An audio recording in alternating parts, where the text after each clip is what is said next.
فلسطینیوں کی اصل کامیابی یہ ہے کہ زائنسٹ کے اتحادیوں نے بھی آخرکار انہیں سننا شروع کر دیا ہے۔ لبرلز پر دباؤ ڈالنے کے لیے 1,10,000 لوگوں کو رقم دے کر لندن میں جمع کیا گیا، لیکن یہ دباؤ ناکام رہا۔ یہ سوال پوچھا جانا چاہیے کہ امریکن اور زائنسٹ لابیز کا دباؤ آخرکار 10 مغربی ممالک نے کس طرح مسترد کیا اور کیوں کیا؟ کینیڈین پرائم منسٹر نے اسٹیٹ پالیسی تبدیل کر دی اور اس کی 4 وجوہات بتائی ہیں۔ 108 سال پہلے برطانیہ نے جس بدعہدی اور ظلم کو جنم دیا تھا، اس کی معافی کا مداوع کرنے کی کوشش کی گئی ہے۔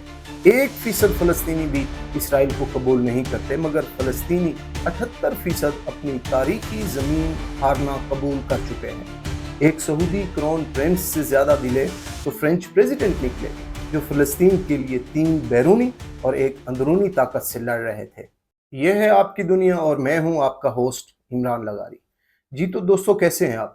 دوستو، 22 ستمبر کا دن فلسطینی تاریخ میں یوں یادگار ہو گیا کہ اسرائیل اور امریکہ کے قریب 10 اتحادی ممالک نے فلسطین کو آزاد ریاست تسلیم کر لیا۔ گو کہ اس کا مطلب صرف 22% فلسطینی تاریخی زمین پر ان کا کنٹرول عالمی طور پر ماننا ہے، مگر اس کی اہمیت کسی اور وجہ سے بہت زیادہ ہے، اور وہ یہ کہ ان سب ممالک نے 3 قسم کے دباؤ کو مسترد کیا ہے۔ ایک، اسرائیلی حکومت کے دباؤ کو، دوسرا انتہائی زائنسٹ امریکن ٹرمپ انتظامیہ کے دباؤ کو، اور تیسرا ان سب نے اپنے ہاں موجود اسرائیلی لابیوں کے دباؤ کو بھی مسترد کر دیا۔ حالانکہ ان لابیوں نے 16 ستمبر کو لندن میں ایک بہت بڑا پاور شو کیا تھا، جس میں پورے یورپ سے، خصوصاً یوکے بھر سے انتہائی دائیں بازو کے خیالات رکھنے والے لوگوں کو فنڈنگ کر کے جمع کیا گیا تھا۔ انہیں زینوفوبک اور انتہا پسند ٹامی روبنسن اور ایلان مسک لیڈ کر رہے تھے۔ انہوں نے جذباتی اور تشدد آمیز خطابات کیے، 1,10,000 افراد کا اجتماع منظم کر کے اپنی طاقت دکھا کر زائنسٹ لابیوں نے برطانیہ اور دیگر اتحادیوں کو دھمکی دی تھی کہ ہم امیگریشن کی مخالفت کو ہتھیار کے طور پر استعمال کرنے کے قابل ہیں۔ اس احتجاج کو دیکھتے ہوئے کہا جا سکتا ہے کہ تقریباً 1 لاکھ سے زیادہ لوگوں کو لائے جانے کے لیے لاکھوں ڈالرز خرچ کیے گئے ہوں گے۔ بینیفٹس اور روزگار کے متلاشی افراد جو حکومتی امداد پر گزارا کرتے ہیں، وہ اپنی جیب سے اتنا خرچ کر کے اتنے دور دراز علاقوں سے تو آئے نہیں ہوں گے۔ یہ ایک اچھی طرح منظم پاور شو تھا جو در حقیقت لابیوں کی طرف سے دھمکی تھی کہ اگر مغربی لبرلز نے اپنی پالیسی تبدیل کی تو ان کی معاشرتی کمزوریوں میں آگ لگا کر خانہ جنگی بھی کروائی جا سکتی ہے، مگر لابیوں کا یہ بے مثال پاور شو بھی دباؤ ڈالنے میں ناکام رہا، اور یہی اس رد عمل کی بریکنگ نیوز تھی۔ دوستو، برطانیہ، France, Canada, Portugal, Spain, Italy, Australia, New Zealand, Netherland, Belgium اور مالٹا سمیت 11 ممالک نے پہلے سے طے شدہ تاریخوں کے مطابق سرکاری طور پر فلسطینی ریاست کو تسلیم کر لیا یا تسلیم کرنے کا اعلان کر دیا۔ جب 29 نومبر 1947 میں اقوام متحدہ کی جنرل اسمبلی میں فلسطین کی تقسیم کے حق میں ووٹنگ ہوئی تھی تو اس وقت اسے صرف 30 ووٹ ملے تھے۔ 10 ممالک نے فلسطین کی تقسیم کی مخالفت میں ووٹ دیا، جن میں پاکستان، بھارت اور عرب ممالک شامل تھے۔ یاد رہے کہ برطانیہ غیر جانبدار رہا تھا، اس نے ووٹ نہیں دیا تھا، مگر اسی پر اسرائیلی ریاست کو تسلیم کر لیا گیا۔ صرف 30 ووٹوں پر اسرائیل کو تسلیم کر لیا گیا، مگر آج فلسطین کی تقسیم کے وقت 150 سے زیادہ ممالک فلسطین کے حق میں ووٹ کر چکے ہیں۔ اقوام متحدہ کے جاری اجلاس میں کئی نئے ممالک فلسطینی تسلیم کی یقین دہانی کے ساتھ کھڑے ہیں۔ یہ سب شاید ابھی ممکن نہ ہوتا اگر سفارتی سطح پر فرانس کے بہادر صدر ایمانوئل میکرون، صدر ڈونلڈ ٹرمپ اور وزیر اعظم نیتن یاہو کے سامنے دلیری سے نہ کھڑے ہو گئے ہوتے۔ دوستو، یاد رکھیں کہ اصل کریڈٹ آج بھی فلسطینیوں کو ہی جاتا ہے، ان کی جدوجہد کو جاتا ہے، لیکن فرانسیسی صدر میکرون کو اس سفارتی کامیابی کا کریڈٹ اس لیے دیا جا رہا ہے کہ وہ 2023 سے ہی فلسطینیوں کی نسل کشی کے خلاف آواز اٹھا رہے ہیں اور بار بار بین الاقوامی پلیٹ فارمز پر عربوں کے ساتھ مل کر زائنسٹ ریاستوں کے منصوبوں کو چیلنج کر رہے ہیں۔ وہ صرف ان ممالک کے منصوبوں کی مذمت ہی نہیں کر رہے بلکہ متبادل آئیڈیا بھی پیش کر رہے ہیں۔ انہوں نے حال ہی میں CBS نیوز کو ایک انٹرویو دیا جس کا تقریباً 20 منٹ کا حصہ صرف نسل کشی اور فلسطینی ریاست کے قیام پر تھا۔ یہ پہلی بار تھا کہ کسی مغربی رہنما نے فلسطینی ریاست کے قیام کے لیے عربوں سے آگے بڑھ کر سفارتی قدم اٹھایا ہے۔ آپ کو یاد دلاتا چلوں کہ حالیہ تنازع میں عربوں کا رویہ بہت سرد اور تقریباً منافقانہ رہا ہے۔ اسی اقوام متحدہ کے اجلاس کو دیکھ لیجئے، جسے فرانسیسی صدر اور سعودی کرون پرنس محمد بن سلمان MBS نے مل کر ہوسٹ کرنا تھا، مگر کرون پرنس MBS خود نہیں پہنچے۔ شاید وہ ویڈیو لنک کے ذریعے خطاب کریں،